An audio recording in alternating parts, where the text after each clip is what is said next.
Oh my god, this is a full skeleton. Look at this. I'm deep inside the Llama Cave, an undisturbed time capsule from the era of Spain's heroic king, Pelayo. We're searching for evidence of the truth behind his legend. This might qualify. We have a full skeleton here. But wait, there are skeletons. There's another one up there. Oh, there's another skeleton right there. Yeah. How many of these skeletons are here? There are 5 in this gallery. And these are from the time of Pelayo? Yes, they are. The archaeologists have discovered that this chamber is, in fact, an eerie necropolis. The skeletons have been carefully laid out on the floor, surrounded by broken pieces of stalactites in some sort of burial ritual. Wow, unbelievable. I'm trying to understand this. People brought these 5 bodies all the way down here. This whole trip that we've made, they came the same way. All the ropes and torches. Ropes and torches, think about that. With torches. How scary this environment would have been. They must have felt like they were venturing into the underworld. Yeah, no doubt. Why? This must have been a kind of ceremonial burial in a way, right? It's a funerary treatment. Yeah. Was any clothing found? Were any textiles found? No, they have not been preserved. We did find one thing in the other room. Just a metal belt buckle. A metal belt buckle? And what does it look like? It is made of iron with silver and brass inlays, and it has a cross. It has a cross? Yes. So these are Christians? We think so. I mean, there's something very heathen or pagan about this. There are so few burials from the time of Pelayo that what we are seeing here is revelatory. It's clear that, at this time, Christianity existed alongside lingering pagan traditions, including some very dark rituals. For being here over 1,000 years, it's incredibly well preserved. Except for one thing, the skull. Where's the skull? The skull is here, but it has been crushed. Literally smashed down to a powder. Almost. Yeah. All of them have their skulls crushed. There's something going on here that feels superstitious. Yes. Why? Why crush the skull? Well, probably because they had a fear of these people. Because they wanted them not to return. To return. Revenants. Revenants? You're talking about vampires. In the Middle Ages, the belief that people could return from the dead as evil spirits was not only common, but urgent measures were also taken to prevent it. So-called revenant burials have been found all over the world, with the dead buried upside down, with stones in their mouths, and even with the occasional stake through the heart. But these are from the time of Pelayo. Yeah. But who these 5 people are, we don't know. No, we don't know. These bodies are an incredible discovery. We don't know who they were or why they were given such a strange burial, but the fact that things like this were happening shows us that all of the romantic imagery of Pelayo and his men as squeaky clean Christian heroes isn't painting a full enough picture of the time. You can see the notch in the back of it there, and it's clearly an arrowhead. Another head made of quartz, a quartz arrowhead. At the Kingdom of Kush's holiest mountain, I've learned how this place was written into ancient Egypt's creation story. The Kushites used this religious connection to get a foothold within Egypt, and now this arrowhead offers a clue on how they may have conquered them. This would not be for hunting, right? No. This is ceremonial. It's ceremonial? Yeah. This is a classic symbol of Kushite kingship. Of kingship? Yeah. In the very earliest tombs, just as the Kushite dynasty was coming to power, the burials all had these arrowheads in them. And that's in the royal burials? In the royal burials, and all made of the same colored stone, sort of reddish-orange. So the earliest Egyptian term for this region was Taseti, land of the bow. They had a reputation for archery. They did. So this is part of the secret of Kushite success in warfare. Kushite mercenaries were being hired in Egypt, and they're all archers. All of them. Wait a minute, the Egyptians are hiring Kushites? Yes, they were such excellent archers that the Egyptians used them in the army. Incredible. And there are depictions of this or writings of this? Both. So we have the name of Kush being Taseti, and Kushite kings are sometimes represented with thumb rings that they used to pull back very powerful bows. The Kush were so proficient with a bow and arrow that Arabians of the time called them smiters, meaning they could unfailingly hit the eyes of their targets. In some ways, this one object feels like it kind of unlocks the secrets of the success of this civilization. They can be dangerous, but this is also filled with beauty, sophistication, and craftsmanship. Yeah, that's Kush, it's got everything. Don't mess with the Kushites. Don't mess with the Kushites ever. Here at Jebel Barkal, I've seen two of the keys to the Kushites' power, their spiritual authority and military might. The result of this mastery was a century of Kushites ruling as the pharaohs of Egypt's 25th dynasty, and after that, centuries more of Kush kings dominating this region. As we know, a Kush king has never before been found in his own tomb, but that may be about to change. Oh my god, we've got something here, more gold leaf. What is that? Wait, what is this? That is not gold leaf, it's like thimble-shaped. Yeah, what is this? I think I know exactly what this is. This would have been one of the finger or toe caps of the king that they put on him when they buried him. Wait, this is a finger or toe cap that was on the king? Yeah, it's pretty great. This is insane. This item may look small, but make no mistake, this appears to be a monumental find. We may have our first confirmation that the king has not left the building. This has to have been on him, right? There's no question, there's no other way this gets in there. It's a major clue. These gold caps, also called stalls, were used only in royal burials to protect the king's extremities in death. The feet of King Tut had them when his sarcophagus was opened, and apparently, King Nastasen was sporting a set as well. That is a true smoking gun. Well, it is a true smoking gun, and even better, look at it. Is there something in it? There's something in it. Could there be bone in there? There should be bone in there. So we need to get this up, clean it up, and see if we can't pry it open a little bit to check for bone inside. So, the king is here. The king is in the tomb. Dude, this is incredible. That's pretty great. Should we get out of the tent? Let's go. Okay. In moments, I'm laying inside the doorway to the tomb of King Nastasen. I think I can see the slab, but this view of it will be our last.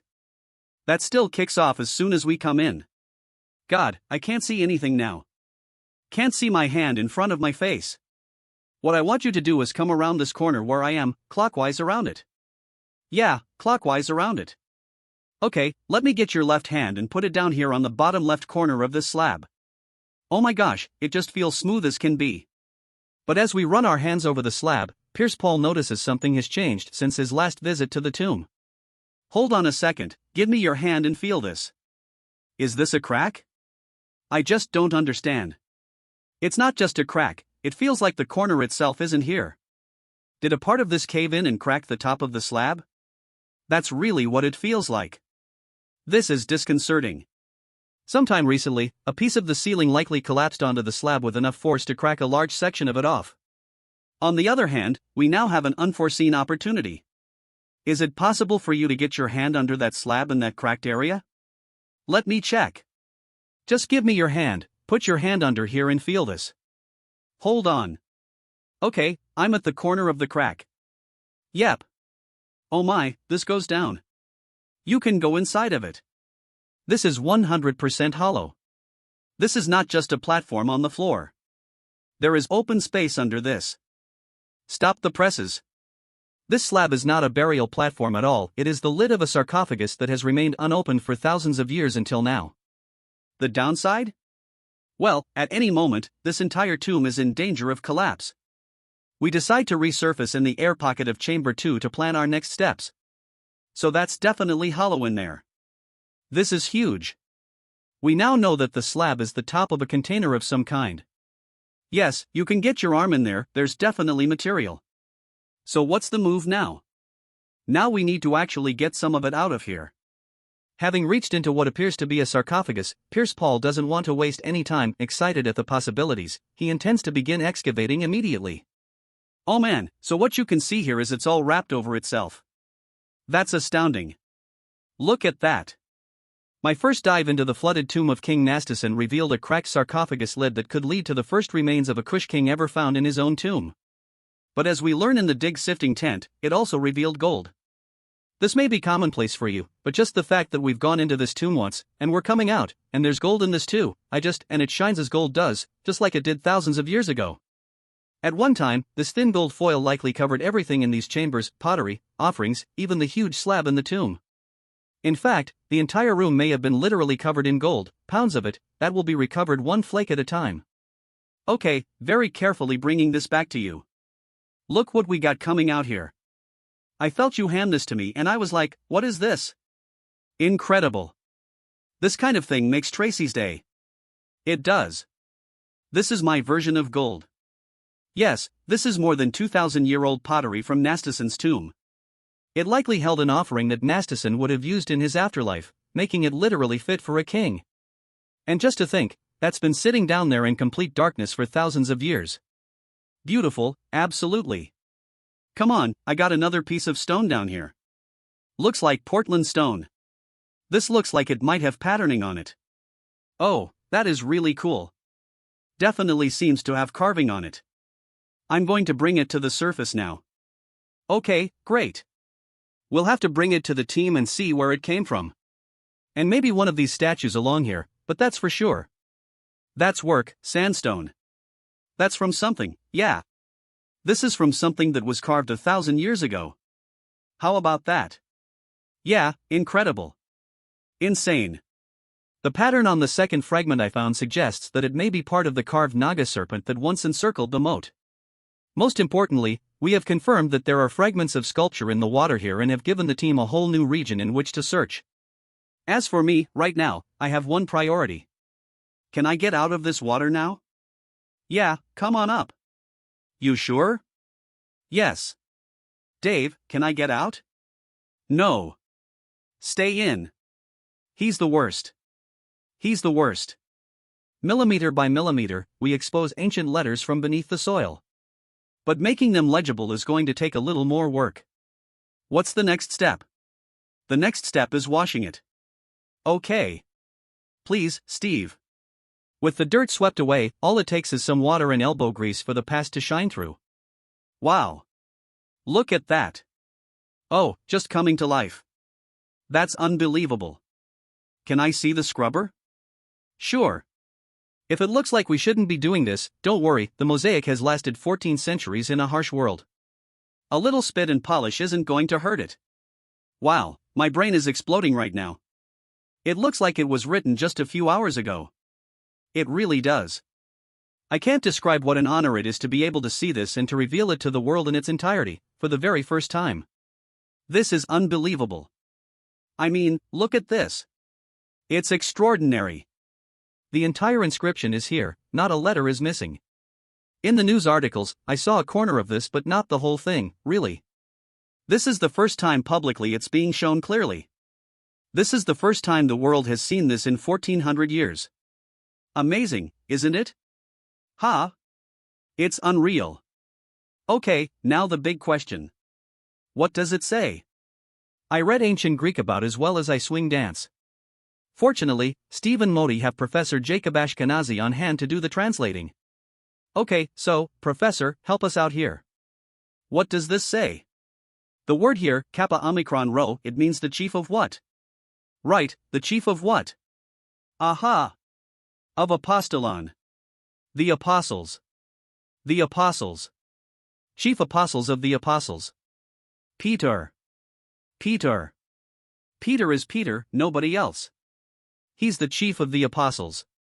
Okay. The apostle Peter, who of course was from Bethsaida, was first among equals in Jesus' devout dozen. It was to Peter that Jesus would entrust his church and to whom he gave the keys to the kingdom of heaven. Now I'm reading his title right here on the floor. So there is no doubt at all that we are talking about Peter. Zero doubt. How common is it to find an inscription like this? That is a dedication to Saint Peter. Zero. This has not happened before. This is a unique one. So when you first found this, what was your reaction? It's not the smoking gun, it's a bomb. Okay, we have hundreds of years after the time of the apostles, in the Byzantine era, this beautiful basilica is built here and appears to be dedicated to the apostle Peter. Yes. So why would they have done that? I think the church here commemorates the home of Peter, Andrew, and Philip. Byzantine churches like this were frequently placed atop sites believed to have been the locations of biblical events. Hence, the churches became destinations for pilgrims. This is very compelling evidence. This is something you don't often get at an archaeological site in the Holy Land, a complete inscription. One word is missing, Bethsaida. Right. That's it. If it said Bethsaida, then it would be a done deal. But just short of that.